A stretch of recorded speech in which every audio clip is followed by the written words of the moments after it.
Mystery is my hobby.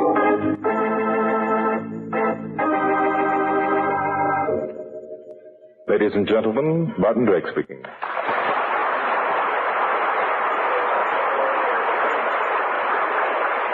For tonight's drama, I've selected case history number 122 from my book, Mystery is My Hobby.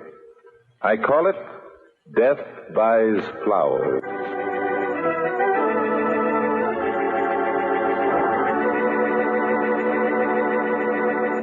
And now, back to Glenn Langan for the first act of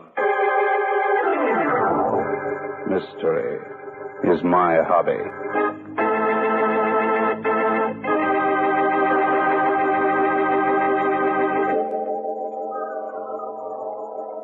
I'm telling you, Ozzy, my system really works. You take my advice and put $500 across the board on limping Luella in the sixth race, and if you don't make $5,000, I'll eat your Homburg. This is your floor, Mr. Brandon. Yours too, Mr. Collier. Huh? Oh, thanks, Charlie. Come on, Ozzy. Let's get back to our little game, huh? Yeah, up and down, up and down. That's all I do all day long, all night long. Me, poor old Charlie Peters, 65 years old and still an elevator boy. And me working in a hotel that's crawling with dough. Tain't fair. All these guys betting thousands on the nags, and me without nothing. But I got a plan. I'm going to get some money, enough money to give me a decent burial if I have to kill somebody to do it. Go on up, please.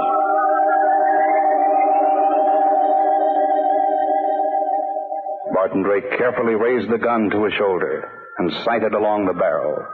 He held his breath as he brought the sights in alignment. This was one time he didn't dare to miss, and the target was very small. He exhaled until his lungs were a complete vacuum, then squeezed the trigger. Bullseye. Yes, Inspector. You owe me another dime. The gun didn't make much noise. It was only a small Daisy air rifle that Bart had bought for a birthday present for his nephew. And as his nephew's birthday wasn't until tomorrow, he wanted to try it out. Wouldn't you? air rifles, kids' toys. Yes, but they'll hit the mark if you aim them straight. Yeah. That's 10 cents more, Inspector? Yeah, nuts. A police revolver's different. So, are they, Inspector? You're darn right, especially when you're shooting at a running target. Some murderer who's running away from a crime. It's still just a matter of shooting straight, old I'll man. tell you what I'll do, Bart. What do you do? Next case I'll get, you're coming with me, and you'll carry a gun just like I do. Maybe we'll get a chance to take a puff at a guy. Inspector, you sound absolutely bloodthirsty. Yeah? Well, I'm betting you $20 right now that I can stop a guy with a well-placed shot. And without killing him, you understand? And I can do it before you do. All right, Inspector, that's a bet. Now, watch this one. Ha! You missed.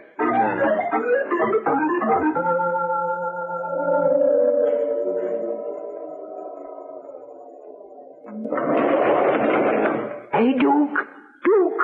Yeah, Charlie. Come on. He's in his room now. I just took him up. Aye. Gosh, we ought to make $500-600 out of this deal, Duke. I'll have me a swell funeral with a real preacher. You get pipe dreams, Charlie. Nobody in this hotel's got that kind of dough. Well, they have too got dough. Why, right here in the elevator, I hear them talking about thousands and thousands of dollars. Nuts. Nothing but a bunch of racetrack touts, tin horn gamblers, and small-time theatrical agents. Well, some of them's got fur collars on their coats. Real fur, too. Here's where he is, on the 4th floor. All right. Open the door and let me get going. Now, just a minute. I want to go over this again. Look, I know what to do. No, we're going over it before I let you off this elevator. All right. Make it snappy, will you? Now, this Ozzie Collier's room is kitty corner to the left as you get off the elevator. Look, just tell me the room number. It's 402. Now, you go to this Ozzie Collier and tell him what I told you. Tell him you checked up. You know he's a respectable businessman out in Paducah. But when he comes into the big town, he gambles and bets on horses and everything. Yeah. Tell him you know all about his wife back home, but that when he's here, he runs around with a dame by the name of Bunny Schultz. Then you tell him you're going to make a trip out to Paducah and take his wife out to dinner. That is, unless he gives you $1,000. At 11 o'clock tonight. Be sure you make it 11 o'clock on the dot. Listen, Charlie, I've blackmailed people before. I know how to work this game. But this ain't blackmail, Duke. Not really. This scheme is safe and honest. What do you mean, honest? Well, you ain't gonna take the money. Not now. Even if he offers it to you. You gotta insist that he don't give it to you until 11 o'clock. Why ain't I? Because that'd be against the law. No, sir. Between now and 11 o'clock, I'll go in and see Collier. I'll tell him a beaut about how you lead a life of crime. Boy, I'll pile it on. I'll make up enough dope about you that he'll think he has a chance to blackmail you. When you come back at 11, he'll be so tickled that just as like as not, he'll give me 500 or 600 simoleons as a reward for saving himself from you. Now, don't you see that? It'll be honest money. Then we'll split the reward. You ain't even going to have to come back at 11. All right. Hurry up. Will you open the elevator? Okay, Duke. That's Ozzy's room, right over there. Now, be kind of quiet. All right. His friend Dewey Brandon lives in the room right next to him. Don't let him hear you. All right, I won't. What do you take me for? Gosh, this is going to be good. Ozzy Collier, I'm coming in. Gee, Duke's being real tough. Gosh, maybe I'll have a pillow made of flowers that says on it, "Dear Charlie, may you rest in peace."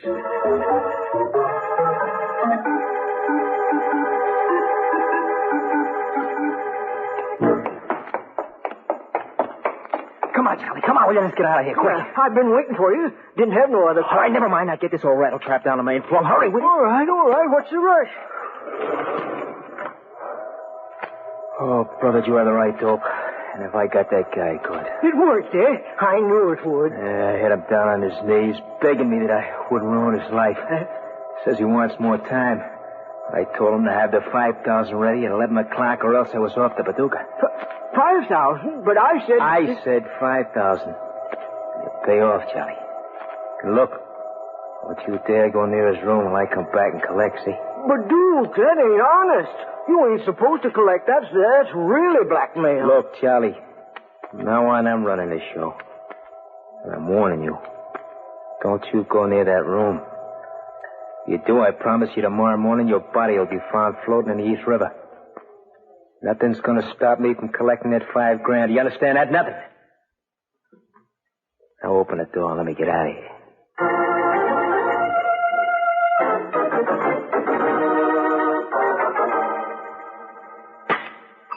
Doggone you, Bart. Another bullseye. Right, Inspector. That makes $2.30 you owe me. Okay, give me the gun. It's my turn. Right. Missed again, Inspector. Pay me.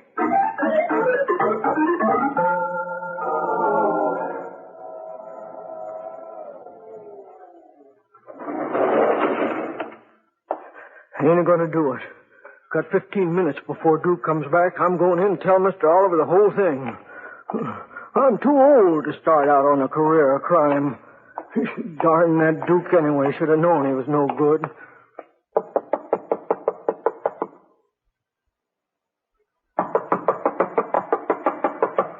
Didn't go out. At least not down the elevator. Ain't locked. Chain's on, though. Mr. Oliver! Mr. Oliver!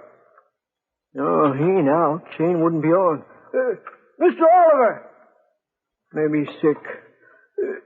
I'll get my little mirror off the elevator.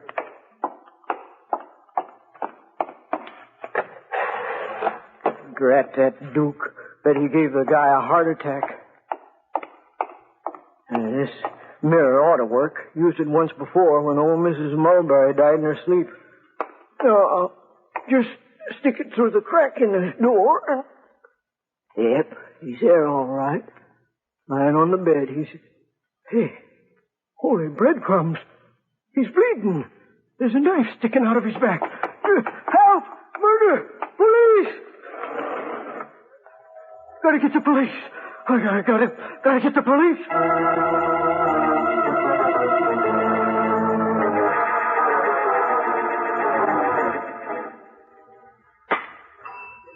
Good shooting, Inspector. That was a bullseye right enough.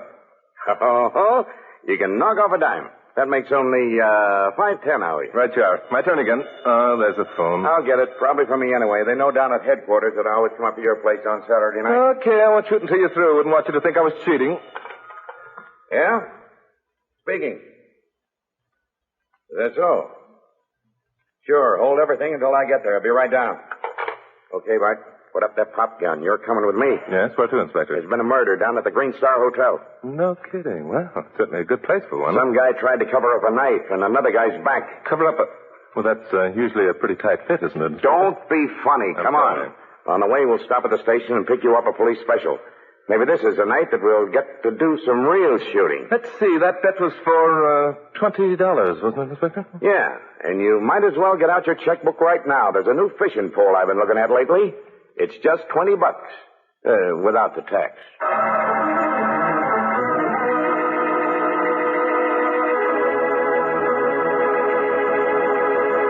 And now, back to Glenn Langan for the second act of Mystery is My Hobby.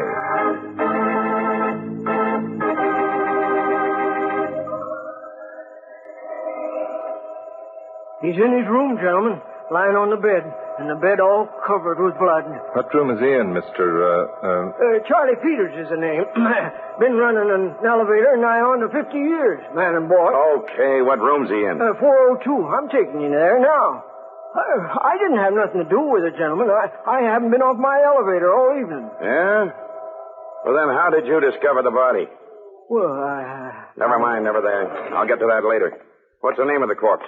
R.C. Collier. He's a big man from Paducah. This is the room right here, gentlemen. Night chain's off. Well, that's interesting. What's so interesting about that, Bart? All these old hotel rooms have night chains. Yes, I know. But not any of them that are on at this hour. Might be interesting to learn how the murderer got out and fastened the chain after him. Well, they probably went out the fire escape. Oh, no, gentlemen. This room has no fire escape. It's an inside room. There's a building with a solid brick wall built right next to this one, only 18 inches between them. You seem to know an awful lot about this building for an elevator boy. Well, I've been working in this hotel for the past 32 years, sir. Are you satisfied, Inspector? Well, maybe use a ladder. Inspector, 4 floors up and only 18 inches between buildings. It couldn't be done. Well, maybe it was a human fly. There's a circus in town. What? Well, come on. Let's get this door open. I have a pair of strong nippers, sir. We've used them before to cut chains like this. Well, get them. The corpse is getting cold. Yes, sir. I have them right here in the elevator. Nosy little guy. Well, a chap like him would be a bit odd, Inspector. Imagine nothing but going up and down for over 50 years, never getting anywhere. Yeah. Here they are, gentlemen. Now I'd like to tell you about... Give them here and shut up. I'll just slip them through the crack here and... There. Not much of a struggle. Just a chair tipped over. Yeah, probably knew who did it. Didn't suspect nothing. Poor devil. Nothing spectacular about the knife. You can buy them anywhere for 98 cents. Could be fingerprints. Yes, but I doubt it. Someday somebody is going to commit a murder and leave fingerprints. You watch. Well, I didn't have a thing to do with this, gentlemen. I wouldn't kill a fly. Go on back and run your elevator. We'll call you if we want you. Yes, sir. I'll look in every trip. One thing I hate is some punk who's always butting in. Inspector, look here a minute. Yeah, what? This window. It's open. Yeah? So what? There's no fire escape, no rope, no ladder. What's that get you? Yes, I guess you're right. But there is a window just a couple of feet away opening into the next room. Yeah. But it's closed, and it's locked. There's a guy in there sleeping in a bed. I can see him. He hasn't got a knife sticking out of his back, too, has he, Inspector? Don't be silly. Well, you look around, Bart. I'm going to call headquarters and let them know who this guy is. Right, sure, Inspector. Yeah. Hello, desk. Inspector Danton of the police. Get me the department. Hey, you might nose around the hall, too, Bart. Oh, I don't know what for. When are we going to have our target practice, Inspector? That'll come. It always does. Hello, Mickey? Danton. Yeah. Better than last year's funny paper. Victim's name's Ozzie Collier. He's from Paducah. Huh? What's that? Well, say, maybe you got something. Mrs. Lucy Collier from Paducah picked up for disturbing the peace, huh? Trying to break into a Miss Bunny Schultz's apartment, eh? What time, Mickey? About 10:45, huh? Well, good. Send her over, will you? And have the boys pick up this Schultz dame and bring her over, too. And while you're at it, send over the meat wagon. See you later, Mickey. Well, I'll be... Did I hear you mention the name of Bunny Schultz, sir? Huh? What are you doing back here? I told you to run the elevator. Well, I said I'd drop in, sir. What do you know about Bunny Schultz? Well, she was a deceased girlfriend, sir. Look, thanks for the information, but will you please get back in that elevator? I got some friends who'll soon want to come up. Yes, sir, but I would like to tell you Get about... back in that elevator before I run you in. Yes, sir. Yes, sir. Hey, Bart, you still here in the hall? Yes, Inspector. Didn't you tell me to nose around? Yeah. Well, stick your nose up in the air and see if you smell what I smell.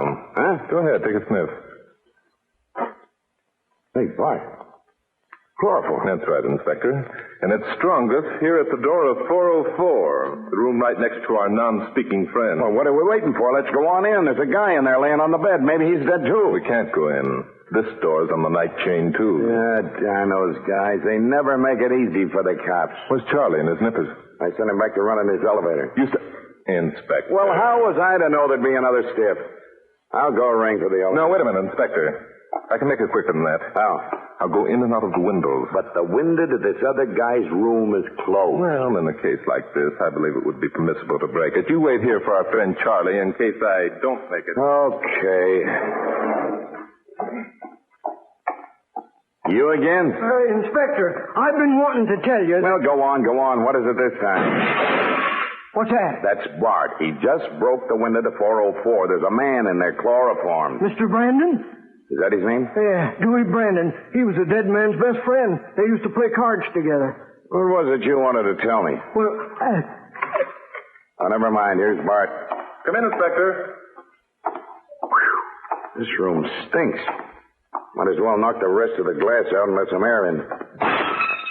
Is he dead? No, he's breathing. Come on, fella. Wake up. Wake up. You're all right. Get a glass of water, Charlie. Yeah.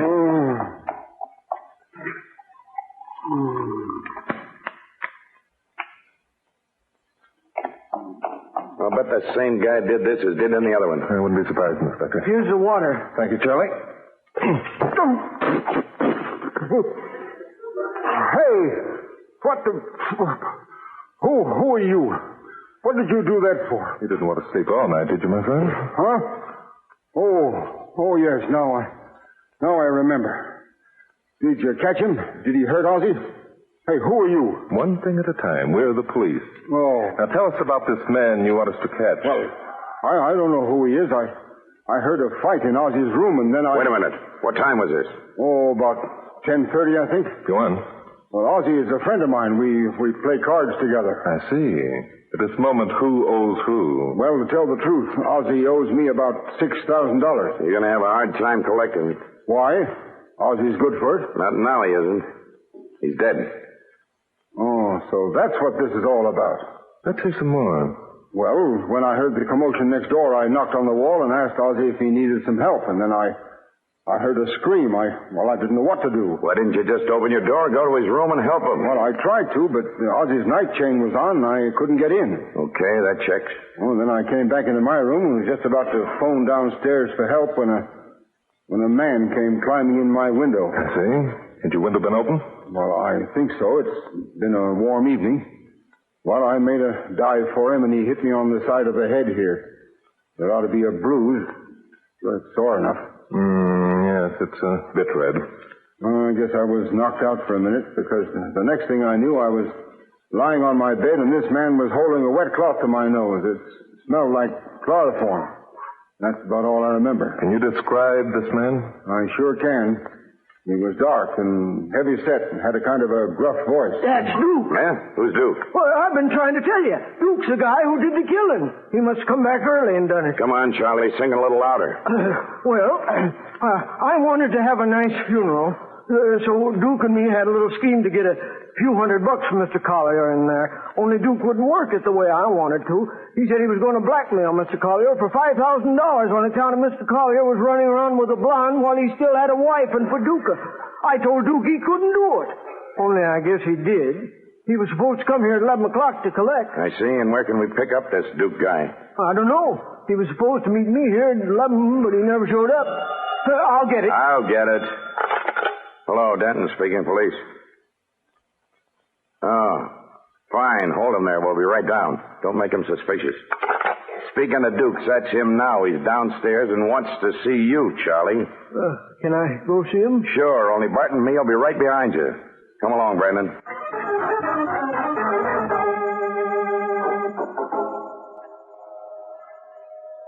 Now, you step out of the elevator first, Charlie. We don't want to scare this guy. Yeah, anything he said. Hi, Duke. Charlie, I didn't do it. I didn't kill a guy. I had nothing. Shapeless cop. Hey, stop. Stop, you. Stop our fire. Okay, you assbird. You missed, Inspector. Now it's my turn. Hey, you dropped him, Bart. Well, at least he's down. Well, it's some shooting, Bart. Hey, you knocked the heel off his shoe.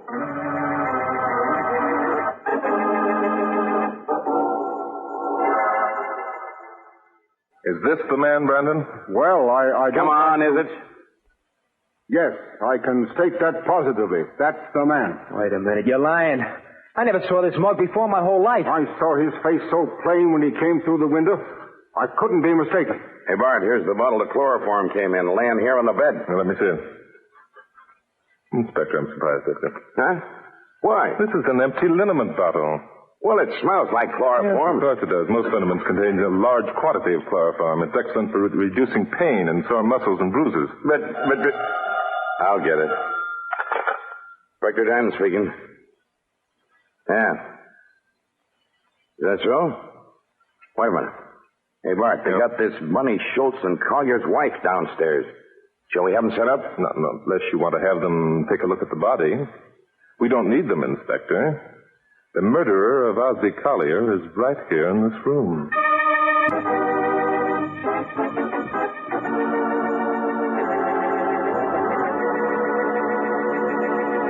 And now, back to Glenn Langan for the conclusion of...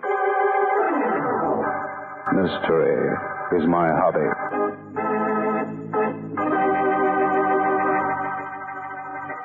I said the murderer of Ozzie Collier is right here in this room. Well, stop looking at me, Mr. Drake. I didn't... I'm not looking at you, Charlie. I'm looking over you, directly at Mr. Dewey Brandon.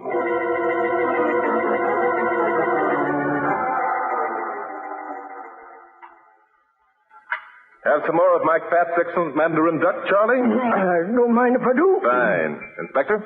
Oh, I'm full. That's too bad.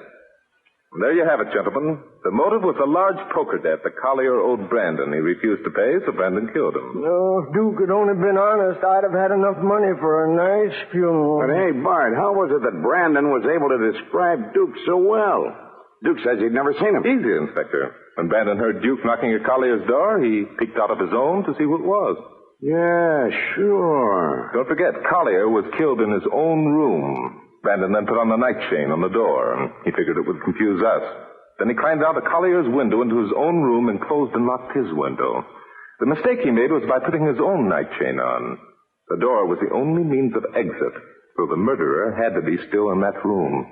Murderers are always dumb, I say. Now take that chloroform stunt, knocking himself out. He didn't do that, Inspector.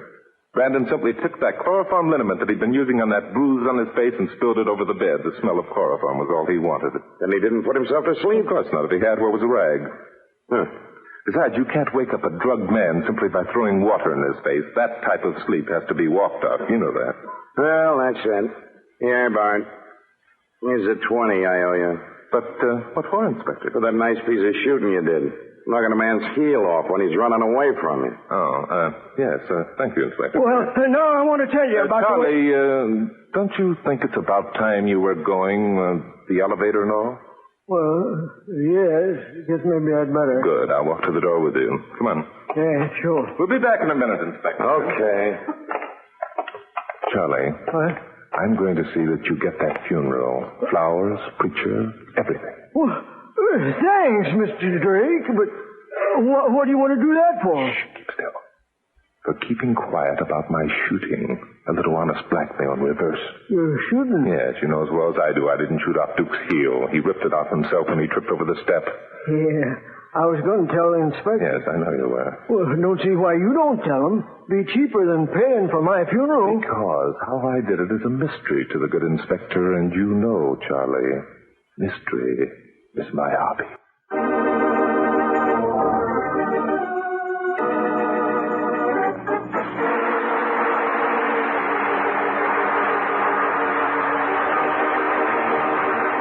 Glenn Langan will return in a moment.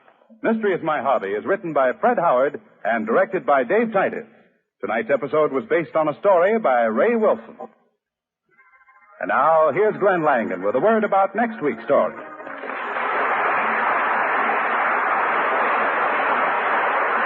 Thank you, Bruce Buell.